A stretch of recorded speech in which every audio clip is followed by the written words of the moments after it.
জয়গুরু প্রণাম। আজ ৭৩তম পর্বে শ্রী শ্রী ঠাকুর অনুকূল চন্দ্রের সঙ্গে তার প্রিয় ভক্তদের এবং বিশিষ্টজনেদের দিব্য কথোপকথনের বিশেষ অংশ আপনাদেরকে শোনাব। প্রশ্ন: সিদ্ধি লাভ কাকে বলে? শ্রী শ্রী ঠাকুর বললেন, মানুষের কোনো কিছু করার অভ্যাস যখন তার প্রকৃতিগত হয়ে পড়ে, অর্থাৎ এমনতর হয়ে পড়ে যেমন চলাফেরা, খাওয়া দাওয়া ইত্যাদি, তখনই তাকে সিদ্ধি বলা হয়। কিন্তু মানুষ তার ঈপ্সিতের প্রতি আবেগ ভরা টানে তাকে পরিপূরণের কৃতার্থতার নেশায় পারা বা না পারা বুদ্ধিহারা হয়ে যাতে তার অভীষ্ট তৃপ্ত হন, সুখী হন, তা না করেই পারে না। সিদ্ধি তখন ফেরে বাদির মতন তার পিছনে দক্ষতা, ক্ষিপ্রতা তার যেন সহধর্মিণী হয়ে দাঁড়ায়। এমনতর হয়েও সে কিন্তু বুঝতে পারে না যে এত কেমন করে সে পারে। মানুষ তাকে হিসেব নিকেশ করে বলতে বাধ্য হয়, ও যে তার জন্মগত, ভেবে কোনো হদিশই পায় না এ জন্মগত ব্যাপারের মূলে কি আছে, এ পারাটা তার কেন। ঠাওরবান মানুষ কিন্তু তার চাউনি দেখে ধরে ফেলবে যে তার এসব পারার মূলে সাপের মতো ফনা ধরে মাথা তোলা দিয়ে আছে একটা লেলিহান, যা সবারই ভিতরে বৃত্তিশায়ী হয়ে আনাচে কানাচে নানা রকমে ঘুরে বেড়াচ্ছে। সেই আদিম আসক্তি। ওসব কিছু দেখলে না মানুষ প্রাণপণে নাক মুখ সিটকে সে যা করে তাই করতে শুরু করে দিলে তার পাড়ার বহর দেখে আশার সোনালী নেশাই তা কি হয় বাবা? আবিষ ডাবিষ যতই করো না কেন, যা দিয়ে সব করা নিয়ন্ত্রিত হয়। সব করার মূলে যে একটা দগদগানি বুক নিয়ে হরদম জেগে থাকে, কি করে কি করবে তারই এতফাক নিয়ে, অন্ধি সন্ধি সব দিকে খোঁজ করা চাউনি নিয়ে, নানা রকমের ফন্দি ফিকিরের আবল তাবল বিবেচনা ও বিচার নিয়ে কেমন করে তার অভীষ্টের চাহিদাকে সে পরিপূরণ করবে তারই একটা গাজিলের নেশা নিয়ে দিক বিদিক আত্মস্বার্থ বেহুশ হয়ে তাকে জানে। কিন্তু যে ধরতে পারে সে সব ঠাওর করে নিয়ে ওই তাই খুলে নেয়, যা দিয়ে তার করাগুলি হঠাৎ করে হওয়ায় পরিণত হয়ে তাকে অমন্তর করে তুলেছে সেই আদিম আসক্তি, যা তার অভীষ্টকে সব রকমে পরিপূরণ করবার স্বার্থে বৃহদ্দ চলনে চালিয়ে নিয়ে বেড়াচ্ছে। ওই এতফাক নিয়ে যেই লেগে গিয়েছে কিস্তি মাতের পথে সেও চললে।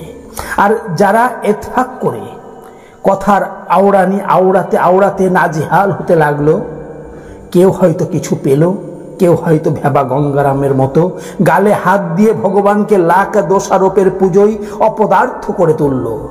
বলে বেড়ালে, ওসব কিছু না বাবা, আমাদের মতো তোমরা ঠোকো টোকো না, আমায় দেখে তোমরা শেখো, ধর্ম টর্ম কিছু নেই গো, খাও দাও ফুর্তি করো, বৃত্তি ভোগের বহর যত পারো খুলে দাও, বরং জীবন মরণের মাঝখানে যেটুকু সময় পাও যতটুকু পারো এক চুমুকে নিকেশ করতে চেষ্টা করো।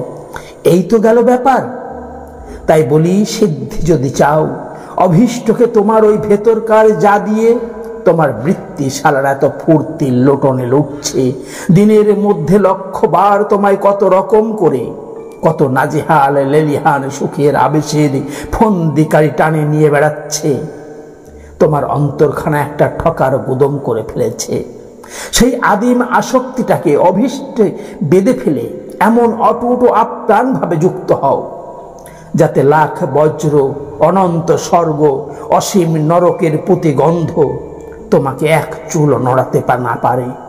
দেখে নিও সিদ্ধি দাসী হয়ে তোমাকে কেমন সেবায় সমৃদ্ধ করে তোলে, আবার অহংয়ের জ্বালাময়ী উত্তেজনা থেকে কেমন করে বাঁচিয়ে আত্মপ্রসাদের অমৃত সিঞ্চনে কেমন অমরত্বে নিয়ে যায়। ব্যাস। প্রশ্ন: শুনতে পাই কত লোকই আমাদের দেশে সিদ্ধ হয়েছেন, কিন্তু তাতে তাদেরই বা কি হলো আর আমাদেরই বা কি হলো? শ্রী শ্রী ঠাকুর বললেন, যারা যেমন করে সিদ্ধ হয়েছিলেন, সেই অভীষ্ট যা করে তাদের তেমন তরে হয়েছিল, সেসব সিদ্ধি নিয়ে আমাদের জীবনের চলনায় যা হতে পারে তা হয়েছে, এখনো হয়তো হচ্ছে। কিন্তু শোনা যায় সিদ্ধার্থ নাকি সিদ্ধ হয়েছিলেন সেদিন ভগবান রামকৃষ্ণ দেবও সিদ্ধ হয়েছিলেন, গুরু নানক, কবির এরাও সিদ্ধ হয়েছিলেন। এদের সিদ্ধির নমুনা এখনো জীবন্ত হয়ে যেন ঘুরে বেড়াচ্ছে। তাদের আশার বাণী এখনো কত প্রাণকে, কত বেদনার হাহাকার থেকে কেমন করে তুলে ধরছে। তা দেখলে কেন, একটু ভাবলেও বুকখানা কেমনতর একটা জীবনের স্পন্দনে ফুলে উন্নত হয়ে ওঠে। আবার ওই বৃত্তিমুখ আদিম আসক্তি কত লোককে কত রকমের সিদ্ধি দান করেছে তার ইয়াত্তা নেই। হয়তো কেউ হয়েছে পাকা ঠগ, নাজেহাল করা বেদম চোর বদমাইশ, কেউ হয়েছে খুনি, কেউ হয়েছে ডাকাত, আরো ভালো মন্দ কত রকমের কি তার কি লেখাজোখা আছে? ফল কথা, যার অভীষ্ট যেমন, সে বৃত্তি হোক বা ইষ্ট, আদর্শ, ভগবান যাই হোক, ওই আদিম আসক্তি বা সুরত যাতেই যুক্ত হয়ে মানুষের করাকে হওয়ায় পরিণত করেছে। সে একটা মানুষের চোখ ঝলসানো কিছু না কিছু হয়েছে। এর ভেতর রঘু ডাকাত, মোহর খা ইত্যাদিও বাদ নেই কিন্তু। বুঝলেন তো? জয় গুরু। আজ এই পর্যন্তই।